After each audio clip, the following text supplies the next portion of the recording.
हरे कृष्णा। राधे राधे। आप सभी का दिन मंगलमय हो। आज जेठ मास का तीसरा दिन है। आज हम सुनेंगे जेठ मास का महात्मा अध्याय 3। इससे पहले आइए सुनते हैं प्रथम पूज्य श्री गणेश जी की कथा। उसके बाद सुनेंगे जेठ मास महात्मा की कथा। प्रेम से बोलिए गणेश जी भगवान की जय। प्राचीन समय की बात है। एक छोटे से ग्राम में माधव नाम का एक निर्धन ब्राह्मण अपनी पत्नी गौरी और 2 बच्चों के साथ रहता था। वह अत्यंत श्रद्धालु और प्रतिदिन भगवान गणेश की पूजा करता था। परंतु जीवन में दुख और अभाव कभी समाप्त नहीं होते थे। खेत सूख चुके थे, घर में अन्न नहीं था और ऋण का बोझ बढ़ता जा रहा था। जब ज्येष्ठ मास आरंभ हुआ तब भीषण गर्मी से पूरा ग्राम व्याकुल होता। लोग जल के लिए दूर दूर भटकने लगे। ऐसे समय में ग्राम के बाहर एक वृद्ध साधु आए। उनके शरीर पर धूल लगी थी और वे अत्यंत प्यासे दिखाई देते थे। गांव के धनी लोगों ने उनकी ओर ध्यान नहीं दिया, पर माधव उन्हें अपने घर ले आया। उसने मिट्टी के घड़े का शीतल जल उन्हें पिलाया और अपने बच्चों का हिस्सा भी उन्हें भोजन में दे दिया। साधु अत्यंत प्रसन्न हुए। उन्होंने कहा, हे ब्राह्मण, तुम्हारा हृदय बहुत पवित्र है, इसलिए मैं तुम्हें ज्येष्ठ मास में भगवान गणेश की विशेष पूजा का रहस्य बताता हूँ। तुम पूरे श्रद्धा भाव से इस माह में गणपति बप्पा का व्रत और कथा करोगे तो तुम्हारे सारे संकट दूर हो जाएंगे। साधु ने बताया कि प्रातः काल स्नान करके स्वच्छ वस्त्र धारण करो, फिर लाल पुष्प, दुर्वा और मोदक अर्पित करके भगवान गणेश का स्मरण करो। गरीबों को जल पिलाओ और किसी भूखे को भोजन अवश्य कराओ, क्योंकि ज्येष्ठ मास में दान और सेवा का विशेष महत्व होता है। माधव ने उसी दिन से नियम पूर्वक पूजा आरंभ कर दी। वह प्रतिदिन गणेश जी के लिए दीपक जलाता और विनती करता, हे विघ्नहर्ता, मेरे परिवार के दुख दूर करो। मुझे केवल इतना दो कि मैं अपने बच्चों का पालन कर सकूं। कुछ दिनों बाद एक अद्भुत घटना हुई। गांव का जमींदार अपने खेतों के लिए एक ईमानदार व्यक्ति खोज रहा था। उसने माधव को चुना क्योंकि पूरे गांव में उसकी सत्य निष्ठा की चर्चा थी। धीरे धीरे माधव की मेहनत से खेतों में हरियाली आने लगी और जमींदार ने प्रसन्न होकर उसे धन और अनाज देना आरंभ कर दिया। एक रात माधव ने स्वप्न में देखा कि भगवान गणेश लाल वस्त्र धारण करते हुए उसके घर आए हैं। उनके मुख पर मधुर मुस्कान थी। उन्होंने कहा, हे भक्त, तुम्हारी श्रद्धा और सेवा से मैं अत्यंत प्रसन्न हूँ। ज्येष्ठ मास में जो मनुष्य सच्चे भाव से मेरी पूजा करता है उसके जीवन के सभी विघ्न दूर हो जाते हैं। उसके घर में सुख, समृद्धि और शांति का वास होता है। प्रातःकाल जब माधव की आंख खुली तो उसने देखा कि उसके आंगन में वर्षों से सूखा पड़ा तुलसी का पौधा हरा भरा हो गया और उसी दिन से उसके जीवन में चमत्कार ही परिवर्तन आने लगे। घर में अन्न की कभी समाप्त हो गई, का बच्चों को शिक्षा मिलने लगी और गांव में उसका बहुत सम्मान होने लगा। माधव और उसकी पत्नी प्रतिवर्ष ज्येष्ठ मास में भगवान गणेश की कथा और पूजा करने लगे।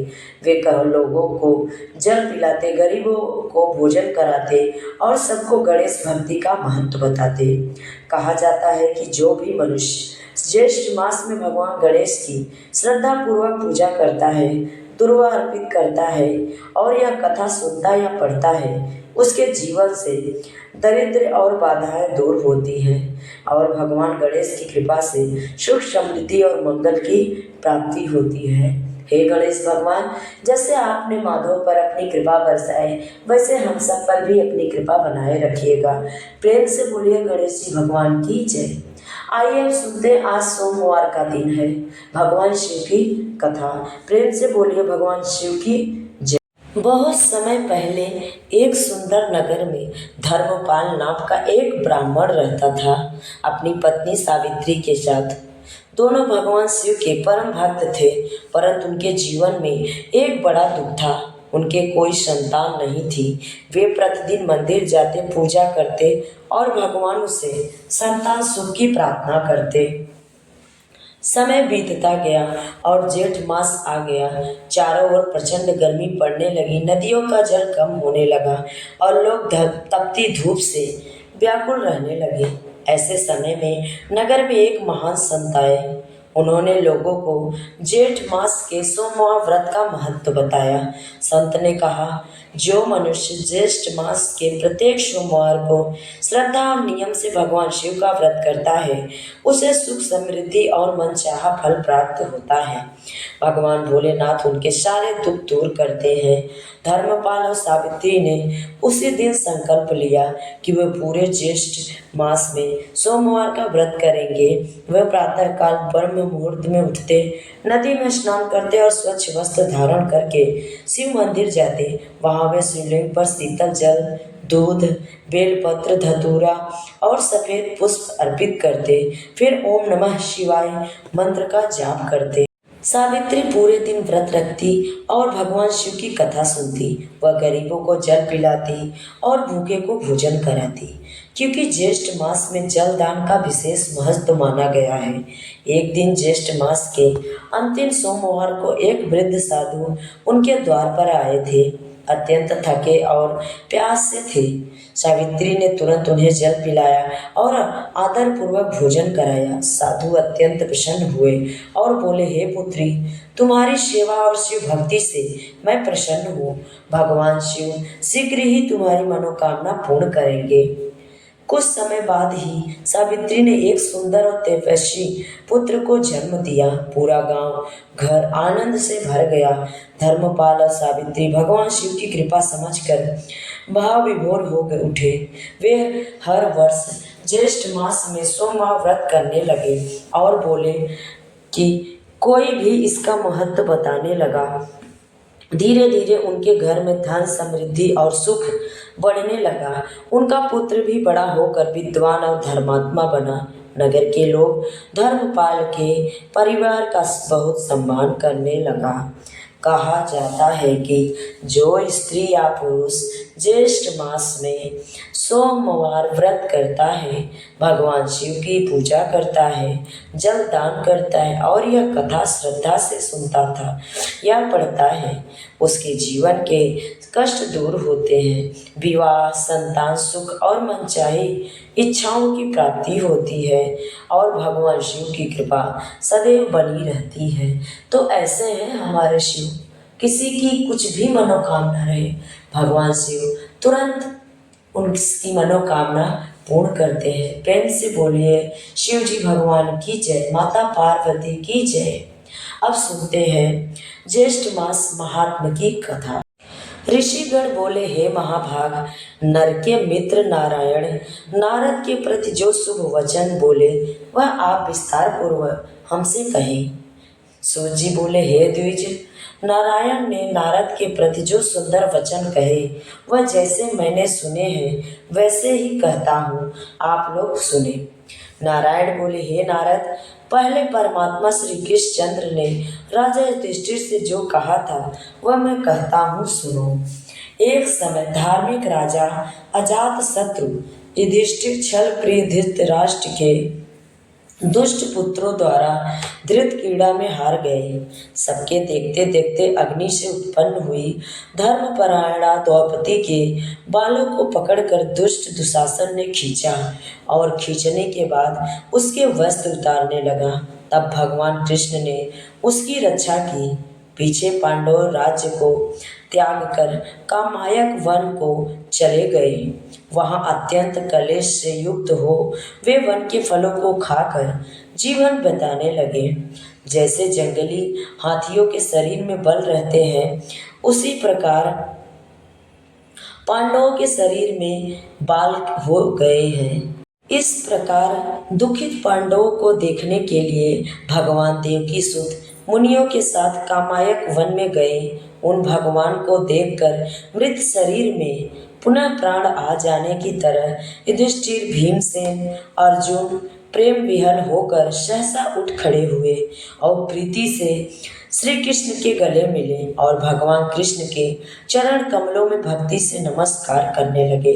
द्रौपदी ने भी धीरे धीरे वहां आकर आलस्य रहित होकर भगवान को शीघ्र नमस्कार किया। उन दुखित पांडवों को मृग के चर्म के वस्त्रों को पहने देख और समस्त शरीर में धूल लगी हुई, रूखा शरीर, चेहरों तरफ बाल बिखरे हुए, द्रौपदी को भी इस प्रकार दुर्लभ शरीर वाली और दुखों से घिरी हुई देखा। इस तरह दुखित पांडवों को देखकर वे अत्यंत दुखी हुए।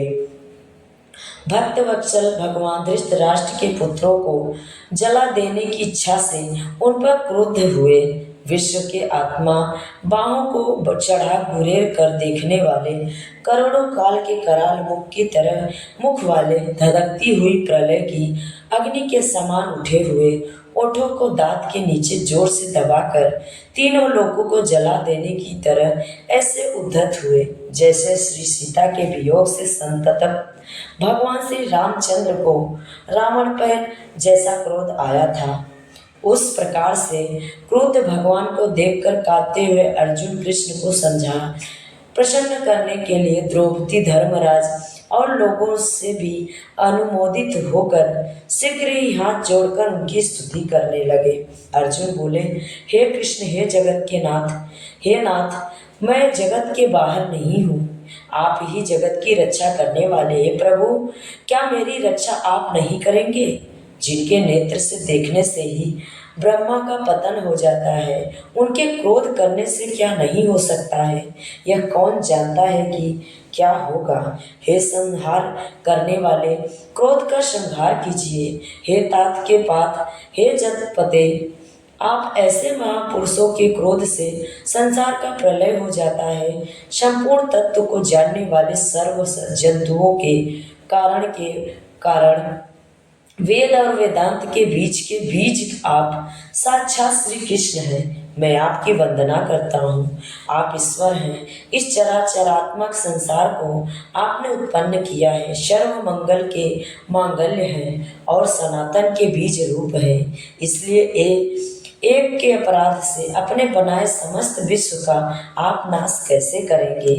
कौन भला ऐसा होगा जो मच्छरों को जलाने के लिए अपने घर को जला देता है? श्रीमन नारायण बोले, दूसरों की वीरता को मर्दन करने वाले अर्जुन ने भगवान से इस प्रकार निवेदन कर प्रणाम किया। शिव जी बोले, श्री कृष्ण ने अपने क्रोध को शांत किया और स्वयं भी चंद्रमा की तरह शांत हो गए। इस प्रकार भगवान को शांत देखकर पांडव स्वस्थ हुए, प्रेम से प्रसन्न मुख और प्रेम विहल हुए। सबने भगवान को प्रणाम किया और जंगली कंद मूल फल से उनकी पूजा की।